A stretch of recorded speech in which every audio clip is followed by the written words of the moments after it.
And good morning. Welcome to Focus on Stafford County. I'm Steve Webster. Thanks for joining us for the show today as we get a chance once a month to talk about all the great things happening in Stafford County. Full studio today. Joining us, as always, Carolyn Dunn, Stafford County Economic Development Director, Program Director Ashley Bevan, and Jansen Van Horn, summer intern with the program, joining us here on the program for the first time. We're going to have more seats coming in here before long. Keep bringing more guests. This is perfect, Carolyn. Well, it's fun to have a group conversation. Well, it is. So we're going to have that today. And Jansen Van Horn, a summer intern with the program, we talk about how her participation has really helped your organization this summer. But to the hot news first.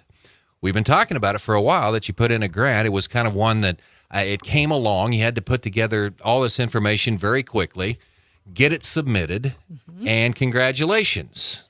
Yay. You got you have a grant for a sidewalk in St. John. Correct. Kind of tell us about, again, what this is going to be, and it's pretty cool. You just found out that you have been awarded this grant. We did. We made the cut. So the project will build a ADA sidewalk along First Street in St. John. So that's a nice visible corridor of the town. It'll be a nice improvement that just sends that signal that we're planning to be around here for a while. We're going to keep maintaining and investing in the future of our town. It's a path or a street that has a lot of traffic, and there's no good sidewalks on there. So this will improve safety, give a good place for both bicycles and pedestrians to access some of the things that in our town are places where people go. So along that corridor is a church, a recreation center, health department. There's a housing development. It leads almost to the school. So with a few other local improvements, we'll be able to logically be able to connect the school with this section of town in a way that gives the kids a safe route to walk to school. And then we also have a business right there on 281 Highway. We see sometimes even motorized wheelchairs pulling out on the edge of 281 Highway to get to that business. So we'll be working with that business to connect the end of this sidewalk that the grant will pay for to their parking lot and avoid that unsafe situation too. These are funds that really you guys you haven't tried to access these before. And that was one of the things that I guess gave you maybe a little bit of confidence that you might be able to get this grant this time around. Well, you're right. We hadn't. I guess we're kind of due in a way. It's community development block grant, and one of the things that you have to do to qualify for it is to illustrate that your beneficiaries are sufficiently low to moderate income to meet these guidelines. Our town, by the census numbers that they go by, doesn't quite meet that threshold. So we have to go through a process of surveying the residents in that area that is designated the district of beneficiaries to show that, yes, we do, in fact, meet the standards that this grant requires. And so it took a lot of footwork. We had the 8th graders in, I forget which class it is, but it was a class of 8th graders that came over each day for a week and helped us with that. There were a few other volunteers. One of the women's dance fitness groups pitched in and helped with that. So between all of us, we covered the bases that we needed to and met the requirements, and I think it'll be worth it. This grant will bring in nearly $200,000 to St. John for the construction of this. The city will have to contribute just $8,000 in cash funds. They'll be able to count some of their city labor as part of the grant match. So they really don't even have to budget for anything. This is something that can really be accommodated in their existing budget for street repair and maintenance and just staffing. Carolyn Dunn with us, Stafford County Economic Development Director, along with Ashley Bevan, Program Director, and we'll be talking with Jansen Van Horn here in just a little bit. But Ashley, you did a lot of research on this. On what's this mean for St. John? How is it going to make the community better, a better place to live in, a better place to work and I guess do business in? So I was on Facebook yesterday and just came across this article, 7 small towns taking big steps to get people walking. And the story that caught my attention the most was about Batesville, Arkansas. They have a population about 10,500 people. This PE teacher was noticing his kids, not coming back after they graduate high school. And so he took the initiative and he ran for mayor and got the mayor position. And they are starting to implement new sidewalks in their downtown area due to local businesses, losing their foot traffic in and out of the doors. Their businesses are closing. So he's really turning this town around to get sidewalks implemented to make people walk more places. And then they've noticed improvements with foot traffic in their local businesses, and their downtown is starting to thrive again. So there's a health benefit to this and an economic benefit, both. And it's coming to St. John. So what's the timetable for this? Carolyn, any idea yet? Well, there is a specific time frame laid out in the grant application. I don't remember all aspects of it, but basically you sign your grant agreement by the mid-August, and there's some additional engineering and planning that happens, and then the actual construction wouldn't take place until next spring. Okay, and the city council still has to sign off on this to accept the grant to begin with. Okay, correct. But they gave you the green light to apply for it. So correct. Okay. What are some Q&A questions that you're getting about this project right now from citizens? Well, one of the things is they say, well, who's going to be responsible for the maintenance of this, and how much is that going to cost? And that was one of the things that the preliminary engineering report did specify. They estimate $256 a year for maintenance of this for, I think it's about 25 years.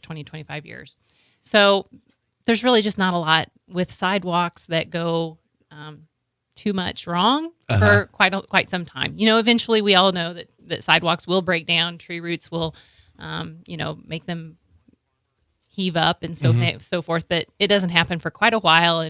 And $256 a year is what they're estimating. And the city council had to, in their grant application, specify that they would set aside funds sufficient to cover those costs. Mostly what the costs are really in those early years is maintaining the paint that shows where the crosswalks are. It's mostly paint.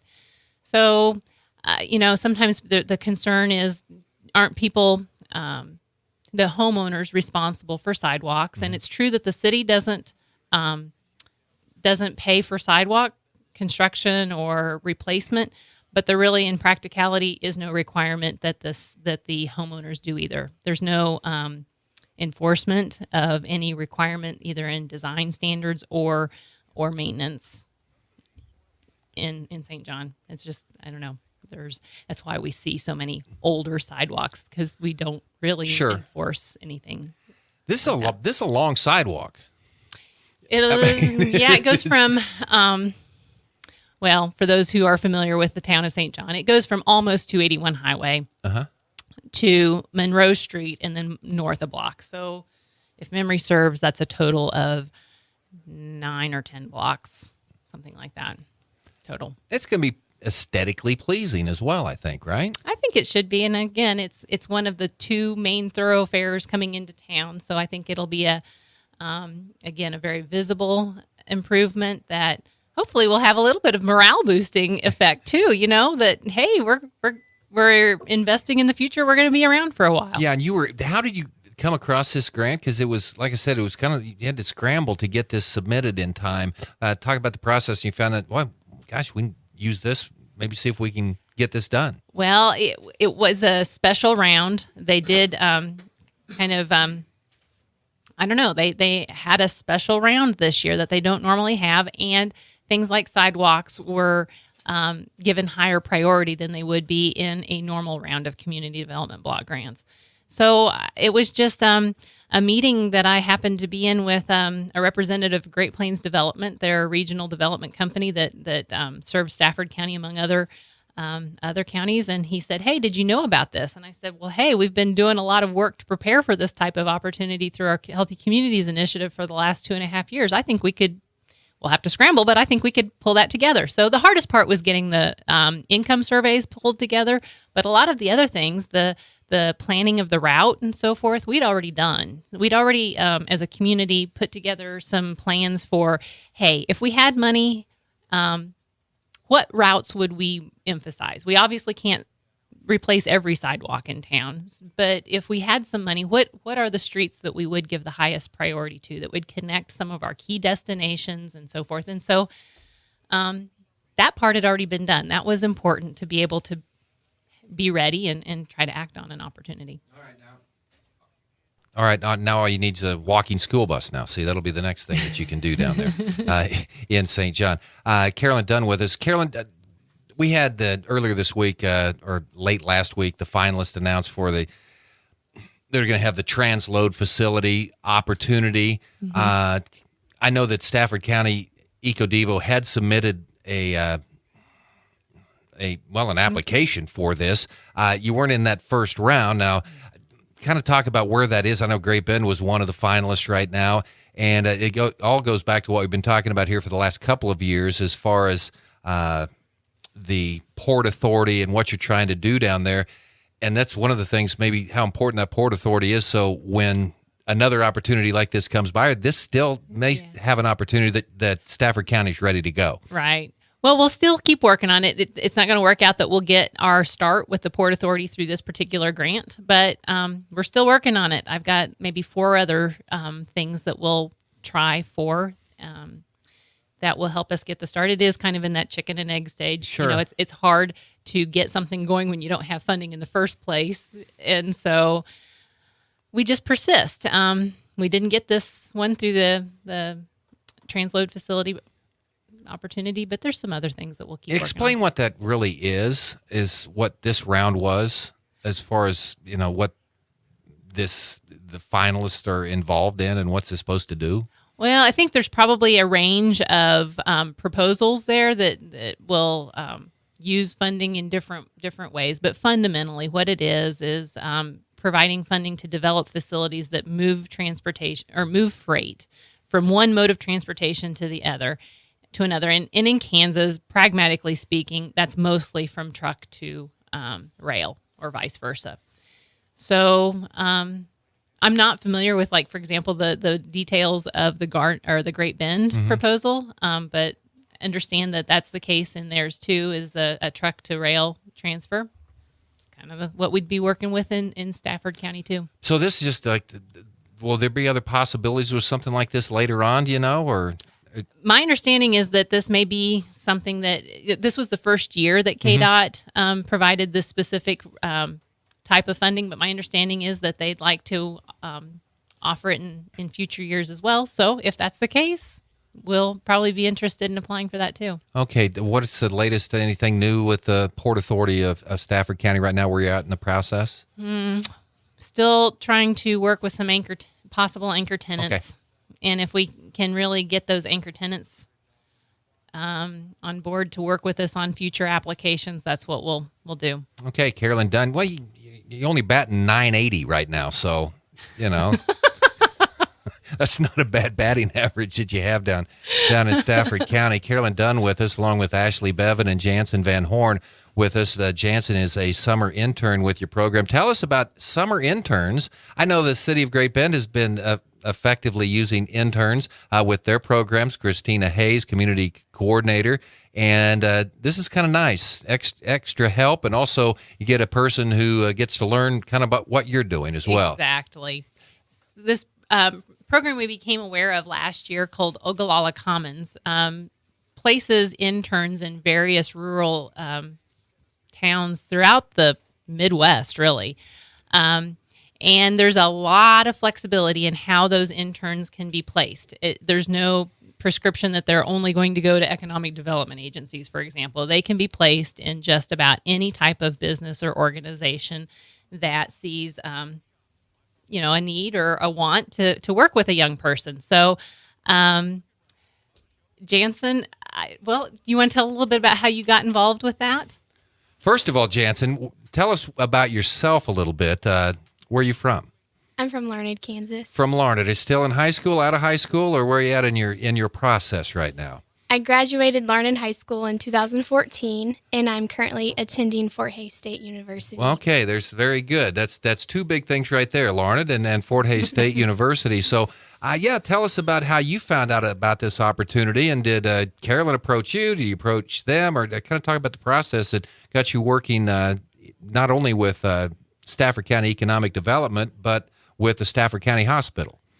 Well, I first found out about the internship when I was sitting in one of my classes. My nursing advisor came in and told us about Ogallala Commons, and so I was like, okay, this is a good opportunity to help learn more about nursing as well as economic development. And I'm not quite sure how everything hooked up with Carolyn and such, but my director, Simone Elder, did a great job of trying to get me focused in on an internship because my community was kind of not responding, so Stafford reached out and gladly accepted me to come work with them.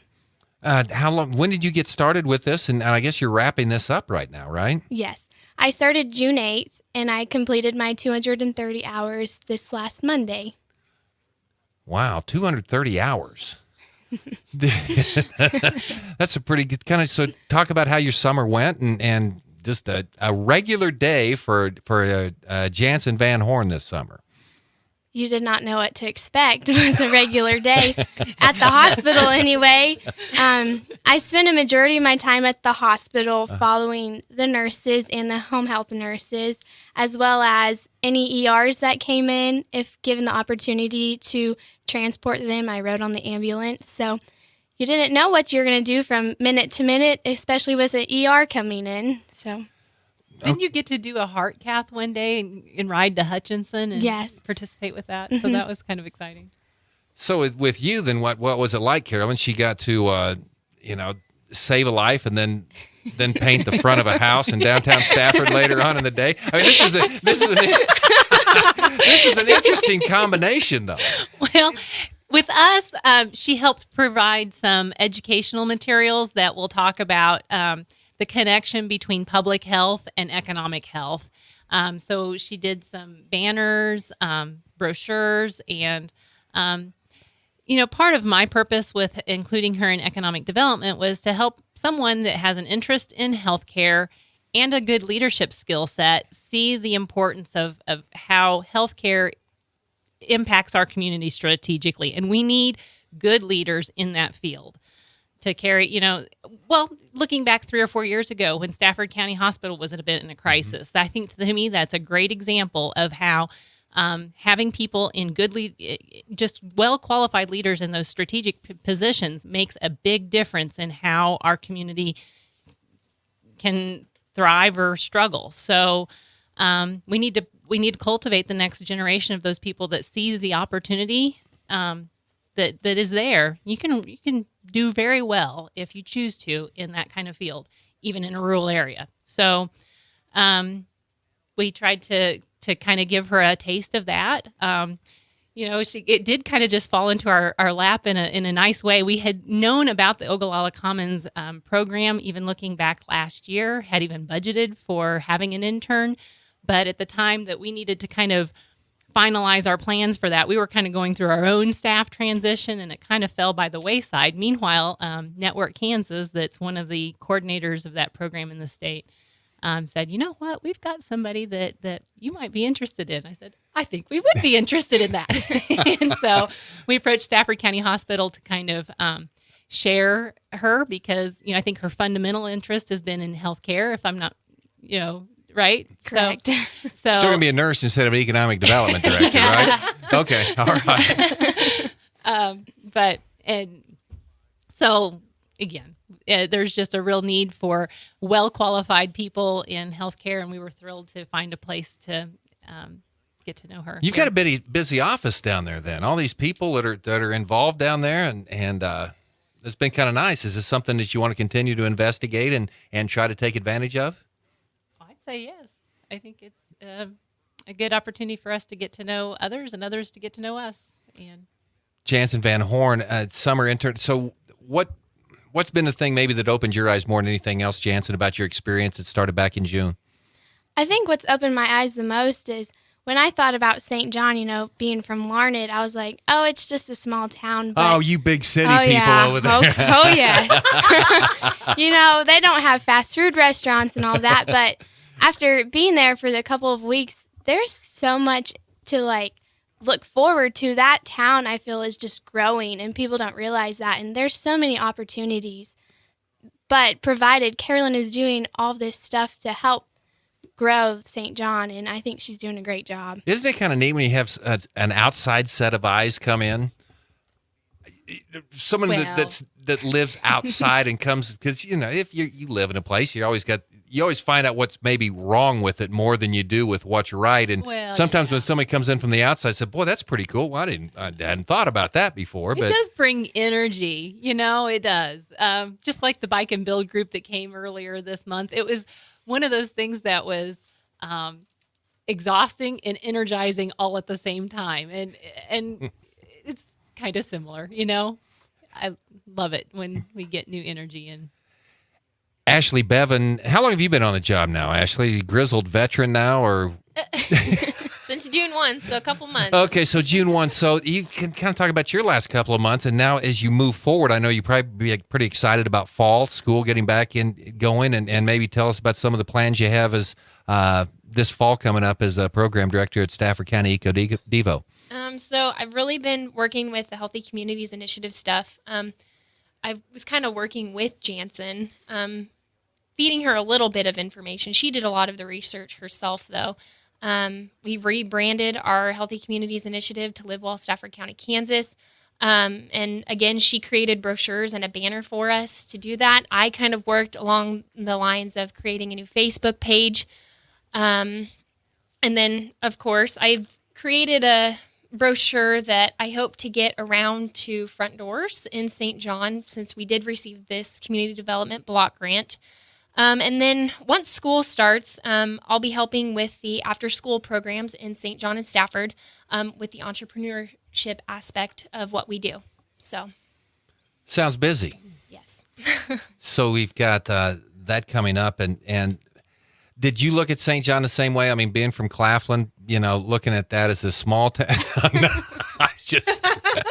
I was just kidding. It's just, there's not any rivalry there between those two communities. No, not at all. Two communities at all. Carolyn Dunn with us, Ashley Bevan, and Jansen Van Horn here for just a few more minutes right now.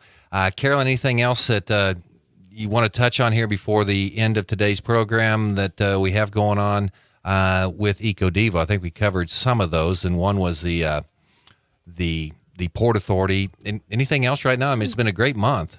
It has been. I guess one of the other things we're seeing progress on is our little house in Hudson. Yes, the volunteers that I don't remember now if I've talked about they were going to come or if we've actually talked about. No, they were here last. Yeah, we talked about them being here last week. So what was the comments you heard from the feedback you got back from the visit and the project that they did on Main Street in Stafford and the home that they worked on in Hudson? Yeah, I think again it's been appreciative of that energy. We've we just had the county fair too, and one of the big things that they had done with Ashley actually was they painted all of those bleachers over at the fairgrounds, and so we took a bunch of pictures with the bleachers all full, and we're sending those off to those who worked on it so that they could see a little bit of the fruits of their labor. We're actually getting started with the actual renovation process now in that house, have selected a contractor and are getting started with that this week. So we plug on. Okay. Any new news with the bread makers? They are officially in Benny Keith, and I think we talked about that last time. So, in summertime, it's hard to make it to food shows and so forth. Okay. We tried, and it's just hard to get everybody gathered together to make it to a food show. So there's some in October and maybe even September that we'll try to go to with the students, and maybe try to get into another warehouse or so. Okay, Stafford County bread makers making things happen down there. Anything else coming up this fall we want to talk about here real quickly? Oh. I don't want to put you on the spot, but you always get this nervous look on your face. Jansen Van Horn, what's next for you now as we head into the fall? I am going back to Fort Hays. Oh. Q Burgers and Study Hall, right? All right. Oh, yeah. I'm looking forward to that. Well, guys, thanks for coming in today on the program, and we will talk with you next week, or next month, I should say. Ashley Bevan, Jansen Van Horn, and Carolyn Dunn. Carolyn, thanks a lot for making the trip north again today. So, Thank you, Steve. Okay, talk to you next month. That's today's edition of Focus on Stafford County here on 1590 KVGB. Stay tuned. News coming up next. Have a great day, everyone.